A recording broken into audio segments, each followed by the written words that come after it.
Welcome back, Martin Sim Racing fans, and I'm back with another video. It's been a long time. I know you've watched all the Netflix shows you can stand, and you've been waiting, anticipating that next Martin Sim Racing video. Well, I've got you covered. I've signed with a new manufacturer for this Exhibition World Series for 2023 in the Gran Turismo. And I'm a little rusty. I haven't been playing a lot lately. Life happens, projects at work, family, all those good things. But look, we got a little time here, and we're going to do this 3-week thing and give it a go and try to raise our DR. Can we get it done? Let's see what happens. Well, there it is. Cat's out the bag. Martin Sim Racing is going with Subaru for this Exhibition 2023 World Series event, manufacturer series. I went with Subaru, tested a few cars out, tested the Porsche, tested the Fords, and I was just a little faster on the Subaru with on that first track for that first race. Didn't have time to test them all out. Probably should have went with Nissan because I really want to go with whoever gives me the best chance to win. I don't care about being fair or any of that. I'll take the Nerf car. I just want that A ranking by my name and then eventually the A+. And we got a long way to go. We got to get better. We're not bad. I'm not doing bad. Driving okay. Not lost a lot of time, but I'm not quite where I was when I was playing all the time. So hopefully we can get it done. This strategy will work. Just concentrating on these 3-weight races to get a little bump in the DR and get some time on our belt. But you can see we've signed with Subaru. So let's get in and see how this race went at Deep Forest Raceway Reverse. As you can see, starting out in the lobby, that's the ranking of the DR of the individuals in the race that have been paired together. And I'm the second highest DR. That's not good because that means that, you know, even if I come in second, I haven't beat anybody with a higher DR than mine. So I'm not really happy about that, but that's the hand we've been dealt. We're going to do the best we can, and let's see how we did in the qualifying. Well, here it is in qualifying. Let's get right to it. We come in 4th place. Not bad. 4th place gives us a chance to win, and I decided to go with hard tires first, which is a bad strategy. No one does it for a reason, but I wanted to go with hard tires first after doing a little testing. I wanted to try to do 3 or 4 laps on the hards, put on the softs, and finish strong. That was the strategy. I felt like it could work. I know it's a little backwards from what most people would tell you to do, and I think, you know, we could find out in this race why you don't do that.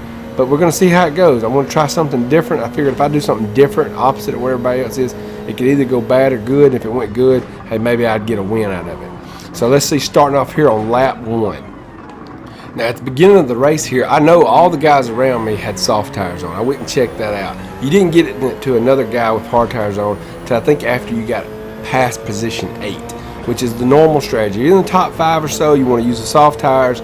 You want to get out ahead of everybody and burn it up and get away from the drivers at the end of the pack and try to, you know, win the race. But my thing was I wanted to go with these hard tires, hang in there for about 3 or 4 laps.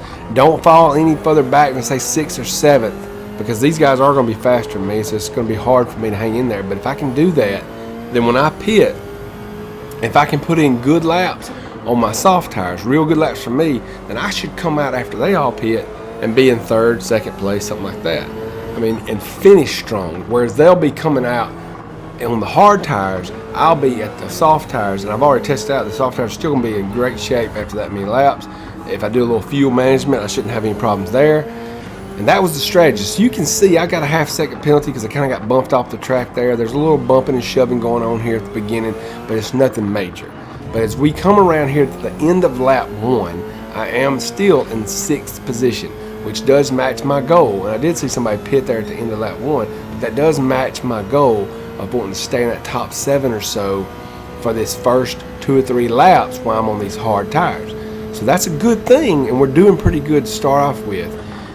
We still need to go about 2 more, 3 more laps with these hard tires on. And I'm not great at driving with hard tires, and at some point I may throw that traction control up to a 1, as you'll see in a minute. But I'm being chased here pretty heavy by these guys. Guy tries to take the inside. I give him a little space, but I stay out. He does pass me. I drop back to 7th place. So we're in 7th place here when we're going to make our pit stop, being careful to stay inside the solid line so we don't get a 3-second penalty. Throw the soft tires on. We're going to fill our fuel up all the way. Now, if I would have studied a little harder, done a little more, I might could have did some fuel management, not taking any full fuel, had a quicker pit stop. But when you're racing these B leagues, it's more about not getting in trouble. Right here, I do a little dive bomb move.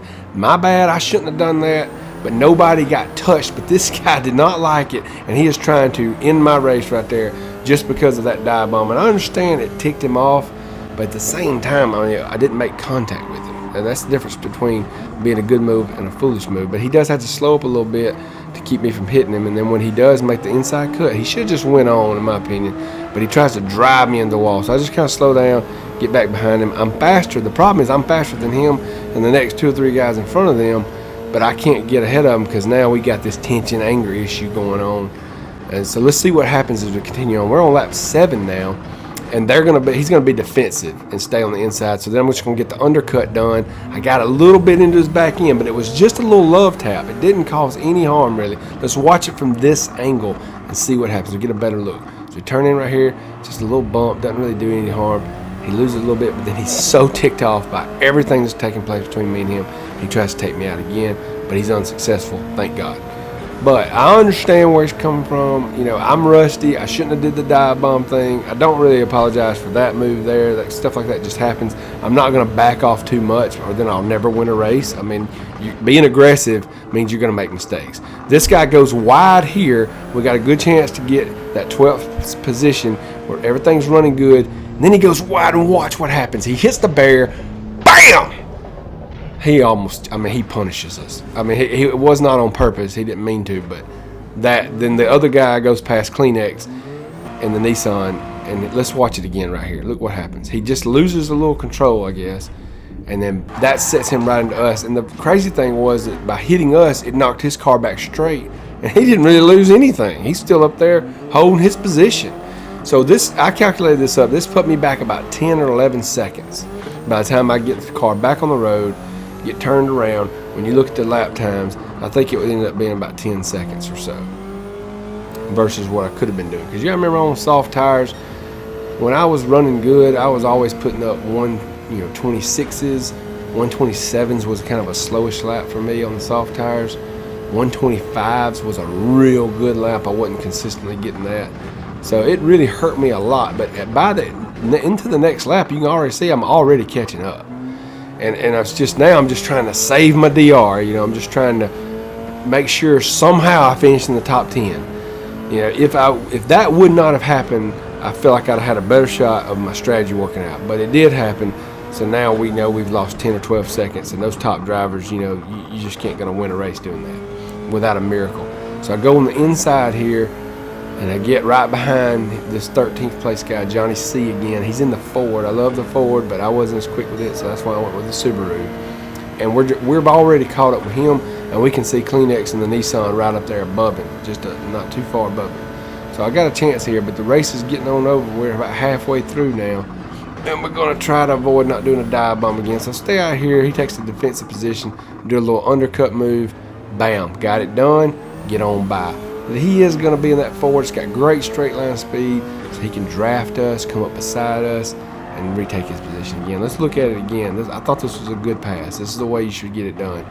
They go wide, you undercut, you got it. He gets into my back end a little bit, but look, I don't try to wreck him because it doesn't cause any harm. It doesn't hurt anything, and it's going to happen. I can't expect him to be driving Miss Daisy just so he don't touch my car.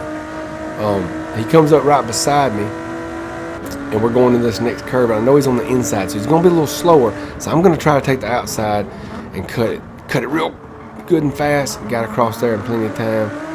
Now we've solidly passed him. We're in 13th place.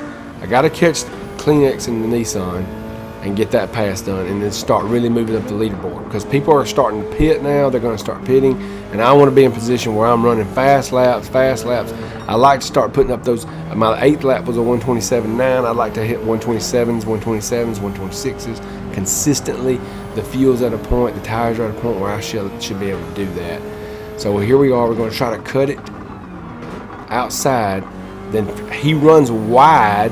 So then I'm going to try to go back to the inside, but he's trying to get in the pits. I'd realize that, and then I come back out. He was going to get that penalty anyway because he was late trying to get in the pits the way he went about things there. But I know after that thing and all the history we had in this race, this guy probably thinks I'm a terrible person, a terrible driver, a cheater, and all those things. But that was not on purpose. And I don't take responsibility for that incident right there, because the way he was going about trying to get into the pits was unconventional, and I was right there trying to pass. He should have been hugging the inside, slowing down before he ever got to the curb so that he can make sure he got in before he got past that solid line. Now, that was not my fault, but all that's behind us now. We don't have any penalties. We're in 12th spot. We should be able to put up some good laps. We had a 128.2 on lap 9, so now we're rolling into lap 10. hoping to get it down back into the 126s is where I really want to be. And I know I can put up these times, and if I start putting up these times, I feel like a top 5 is still possible. But you know, you can see number 3 guy, PHG Poppy, who's also got a YouTube channel. I found out and watched his race, pretty good channel, is pitting. So you know, they are people starting to pit. We're gaining time. We're closing that gap right here. Is our chance. And more than him is going to pit now, because we're approaching lap 13, getting to the end of 12, going to be on lap 13. So if you started on soft tires, some of these cars would have ate those tires up. If you weren't doing fuel saving, your fuel's getting low, and you're going to have to take on some fuel. So one or the other. So this is going to be a good chance for us right here as we enter lap 11. Notice that we are in 12th place. We come back around to lap 13, we've jumped up to 10th place. We're going to gain one more and get into 9th place on lap 14 here due to the pit stops. So now we're solidly into the top 10. As long as I don't wreck or crash, we're going to finish top 10. But we got 4 laps left. We want to gain 4 or 5 more positions. Top 5. You can see 3 cars right there on this hairpin just on the other side of it that we've caught up with. You got to remember, a lot of these guys are now on the hard tires. So we're on the faster compound. If you'll notice the tire meter down in the left hand corner, it looks pretty good. With that amount of tire, I have good grip. I feel good about it. And I'm doing a little fuel management, as you'll see on the fuel map there. As I go through the curvy section, I'm flipping it to a 2 because I don't feel like I need the power as much. And if you look at my gas gauge, I got to make sure I finish these laps and don't run out of fuel. If I have to pit again, I mean, it's over for me. So I'm feeling like, hey, there is a chance to get into that top 5 at this point. When you look at the cars that are, you know, he's got a 4.6 second lead, 4.3 second lead. Now it's down to 2. I mean, we're gaining them. They're right there. There's 8th, 7th, and 6th positions right there. If something happens, one little wreck, somebody gets turned sideways, there's a collision there, then they ghost out, we drive right through it, we're going to gain all 3 of those positions. And that's going to put us solidly in about 6th place, I believe. So we'll be knocking on the door for the top 5. Top 5 finish, you know, I feel like the DR might get a little bump, and it definitely won't go down at this point. So we'll gain another position from somebody pitting. So now here at lap 15, Martin's in 8th place. And you can see the fuel map, because I'm kind of feeling like here soon I will just quit managing fuel and I'll just run a 1 on my fuel map the whole time. As you can see, I didn't test like I should have. I wasn't as sure about my strategy as I should have been, as I normally would be. Next week, I'm going to try to be a lot different. I'm going to try to really go for the win. Hope to get in a better lobby, so even a top 10 finish would be a bump on DR. But you can see all those guys, 7 and 6, are right there. I think the guy up in front of them is actually in 13th, 14th place. I think he's the lap car, and that's why they're waving those blue flags.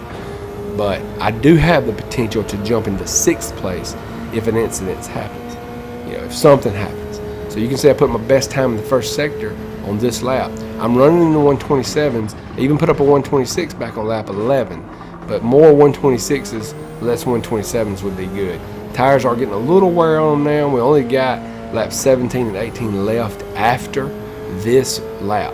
So you can see we're 2.2 seconds behind 7th place.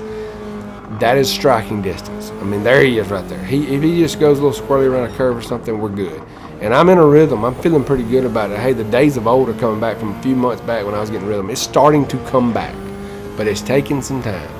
I've tried to run a few daily races here and there on Gran Turismo with my alternate account, and every time I do, I get crashed and crashed and crashed. So I'm like, there's no way I'm getting on my main account, you know, and doing that, because the racing I don't think it's been as good on those daily races. I usually get better races with these World Series races. They're safer, you know, I can practice, and if I qualify higher, which I have a better time of doing because everybody's kind of doing the 5-minute qualifying, and you saw I was in 4th.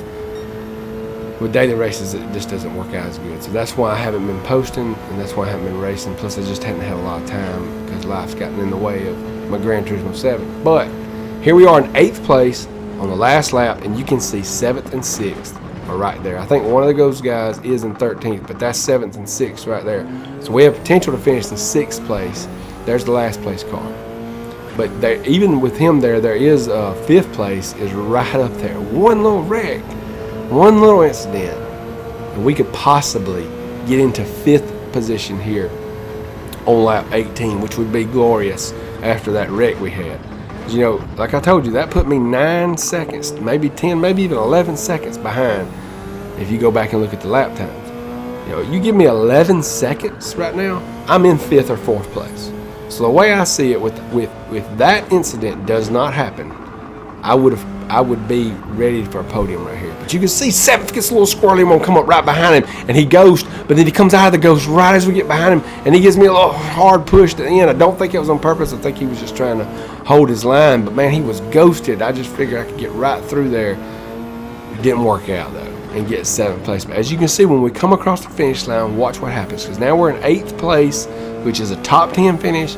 And like I said, without that incident where I got completely turned sideways on the track, I definitely think I would have been on the podium, or at least in 4th position where I started. But that guy that was in front of us, he apparently only used soft tires, and so we ended up in 7th because, you know, he had to fall down with his 1 minute penalty. Now, if you look at my times, if you put 10 seconds less than that, I mean, that puts me right there at 4th place. So I would have been close to 3rd place, but I definitely would have been in that 4th place spot. I really believe that. So I don't think the strategy was great. I think also if I'd have run soft tires the whole time, it would have been better off. But you can look at the DR right here. That's where we started at. You see it goes down a little bit. We did lose a little DR on that race. And that some of that loss in DR is from some of my daily races, because I didn't take a screenshot of it every time. But the DR is headed in the wrong direction, but the skills are coming back up to where they need to be. So I feel like next week we're going to have a better run at it. We're going to be in the Subaru Group 4 car, the WRX. We're going to be in Atlanta. We're going to be in the South, close to home, only about 3 hours from where I live. So we'll be good to go. We'll be able to get the car over there, get it warmed up, get a lot of practice in. We're going to go for a win next week. Hope to get in a better lobby. Really want to get that A rating before the real World Series starts so I can race in the GT1 leagues. I hope you guys enjoyed this update. Hope if you enjoyed this video. I'm going to try to get out some more videos, more than I've been posting lately. You know, hopefully here in the next few months I'll have more time and you'll get more videos. Y'all take care of yourself and happy racing.